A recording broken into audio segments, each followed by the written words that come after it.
Roberto, sedição de Juazeiro, 1914. De um lado, Nogueira Scioli. De outro lado, Franco Rabelo.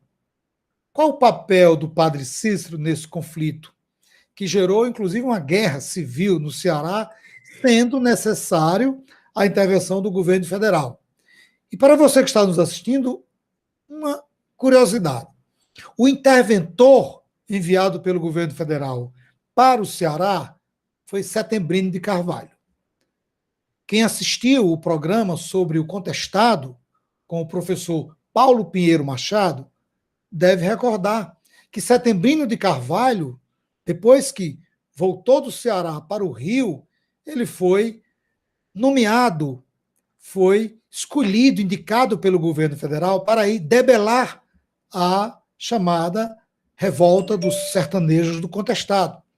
O massacre que ocorreu entre os estados de Santa Catarina e Paraná, conhecido popularmente como Guerra Sertaneja do Contestado, o final dela teve o dedo do Setembrino de Carvalho, que no Ceará, né, veja só como a história no seu período de intervenção, foi um homem que abriu um canal de diálogo com o padre Cícero, que era acusado por muitos, e ainda hoje, como líder de um grupo fanático. Veja como são as coisas, né? Nesse processo de compreensão da chamada sedição de Juazeiro, uma figura presente, o Setembrino de Carvalho, que comandou os últimos momentos da chamada Guerra Sertaneja do Contestado. Nós temos aqui esse vídeo, a entrevista com o professor Paulo Pinheiro Machado. Assistam e vocês vão ver como o Setembrino atuou lá na Guerra Sertaneja do Contestado. E aí, Roberto, um pouco sobre essa sedição de Juazeiro, o papel do padre Cícero entre essas duas forças no Estado que disputavam o poder no Ceará. Amigo, acho que a coisa mais importante para falar da sedição de 1914, né, é a gente iniciar falando sobre o panorama político nacional. Então, a estrutura social, a estrutura agrária do Brasil favoreceu o fenômeno do mandonismo. A partir da fundação da Guarda Nacional, surge a figura do coronel, né, que era o chefe político de determinada localidade. Então, essa questão da situação, de manutenção da situação, sempre foi muito interessante, porque nós tínhamos um Estado muito ausente, né, um país de dimensões continentais, que tinha poucas estradas, que tinha poucos meios de comunicação. E o Manuel Ferraz de Campos Sales, a grande diferença dele é porque ele pegou essa estrutura que já existia e que ela ia correndo paralelamente à estrutura oficial, né, do governo brasileiro, e ele institucionaliza ela, né, com a política do café com leite, a alternância, entre Minas e São Paulo, as duas grandes potências do Brasil naquele período, no governo federal, e a política dos governadores, né, que era aquela questão da manutenção da situação. Por quê? O Manuel Ferraz de Campos Sales, ele elegeu um problema quando ele foi eleito presidente do Brasil, que foi o quê? Resolver uma crise financeira muito difícil. A gente sabe que crises financeiras, que ajustes financeiros são muito impopulares, né? Ele precisava de deputados para formar a sua base. E o que é que ele faz? Ele lança a proposta. Diz, olha, eu vou apoiar vocês nos seus estados e vocês colocam os seus deputados à minha disposição. E, consequentemente, também os seus senadores. E isso deu muito certo. Deu tão certo que os governadores copiaram e fizeram o mesmo com os municípios aqui, né? E o Nogueira Scioli era mestre nisso, né? O que é que acontece? O Hermes da Fonseca é eleito presidente da República, ele assume a presidência e ele chama para si o que nós colocamos como a política salvacionista, né, do governo Hermes da Fonseca. E essa política consistia basicamente, olha, não era nenhuma reforma estrutura burocrática e política brasileira, não. Era basicamente o seguinte: olha, eu vou tirar esse pessoal aqui que, de certa forma, dói no meu calo, eu não quero eles como situação, e vou tentar impor uma situação para os estados. Não deu certo. Porque você bater de frente com um status, né, já estabelecido da máquina política brasileira naquele período era uma coisa muito difícil, sabe? Era muito complicado de se conseguir. E a prova maior é que o Hermes, enfim, na presidência do Brasil, ele teve uma gestão, né, que beirou o fiasco. E, pois bem, então o Ceará não se livrou disso, né?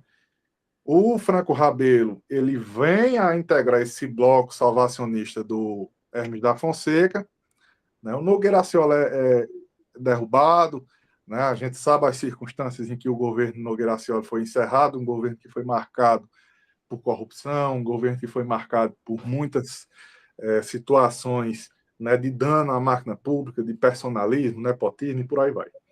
Mas o Franco Rabelo, ele seguindo os ditames do chefe da nação, ele executa também essa alternância de poderes no interior, né? Isso desagrada demais. Isso desagrada demais os coronéis. Então, assim, né, o padre Cícero foi eleito com um problema pelo Franco Rabelo, né, diante de uma teia enfim, de situação política que foi criada aqui no Ceará, né? O padre Cícero terminou virando alvo. Agora é importante que se cite que, sem o apoio dos coronéis das cidades vizinhas, o padre Cícero não teria vencido o governo. As tropas juazeirenses, elas não tinham conseguido sucesso contra as tropas legalistas. De forma alguma, você pegar um exército, né, como era o da Força Pública, bem armado, tá certo que eles não conheciam a topografia do local perfeitamente, né? Que as estratégias tomadas, né, pelas lideranças bélicas aqui durante o conflito, elas foram estratégias acertadas e que surtiram efeito, né? Mas era preciso muita arma, era preciso uma rede de apoio muito grande, era preciso de dinheiro, né? Juazeiro, em determinados momentos, ela se viu acuada diante dessas limitações que ela possuía e ela foi socorrida pelos coronéis, né, das cidades vizinhas, incluindo o próprio Antônio Luiz Alves Pequeno, que em determinado momento chegou a botar sua tropa na rua contra a cidade de Juazeiro, né? Então, o que é que ocorre? O que esses coronéis queriam era voltar ao poder. E eles viram no conflito de Juazeiro uma oportunidade muito boa para voltar ao poder, e foi o que de fato aconteceu, né? Então, assim, a gente não pode, de forma alguma, tirar o protagonismo do Romeiro, do homem que recebeu do padrinho a incumbência de cavar o círculo da Mãe de Deus para proteger a cidade, uma trincheira, né? Uma técnica de guerra, né? Cavado uma trincheira, né? Enfim, a questão dos esforços para manter a cidade abastecida, uma rede de acessos, enfim, a gente não pode negar esses esforços, a dedicação dessas pessoas. Agora, o que acontece, o que eu percebo bastante, é que houve ao longo dos anos, né, um processo de criação de um discurso é, talvez até um pouco imaginário, né, sobre essa questão do contexto da guerra de 1914, que coloca a cidade de Juazeiro como um povoado ingênuo que estava sendo injustiçado pelo governo estadual, né? E quando na realidade, né, o que nós tínhamos aqui era uma insatisfação geral na região inteira, não somente em Juazeiro, com a política que estava sendo executada pelo governo do estado, né? Como eu disse, o Franco Rabelo elege o padre Cícero como problema, né? Isso aí demandava, obviamente, uma reação. Toda ação tem uma reação. Imagina uma agressão, né, praticamente gratuita. Mas a gente também não pode esquecer que o doutor Flora ele estava lá articulando. Ele estava como uma pedra juazeirense no sapato do governador. E a época era chamado de presidente, né? Exato. Então, é importante destacar essa questão da Guerra de 14, né? Como é que as coisas aconteceram, né? Para que o espectador ele tenha ciência de que houve sim esse protagonismo, que houve sim essa necessidade de Juazeiro reagir, mas que nesse recrudescimento da guerra, né, outros interesses eles entraram também. Né? Outros interesses eles entraram também e foram os responsáveis pelo sucesso, né, da investida dessas tropas. Porque você veja, se o Palácio do Catete estivesse alinhado com o Palácio da Luz, né, a Marinha ia conseguir tempo hábil para desembarcar aqui no Ceará e fazer uma intervenção federal e o resultado ia ser catastrófico, mas o caso de Juazeiro ia ser resolvido. A gente sabe que o Exército Brasileiro tinha potencial suficiente, né? Mas aí a gente tem uma situação, né, de uma posição indiferente do governo federal, né? A gente sabe que existiam atores políticos ligados a esses oligarcas que estavam decaídos, né?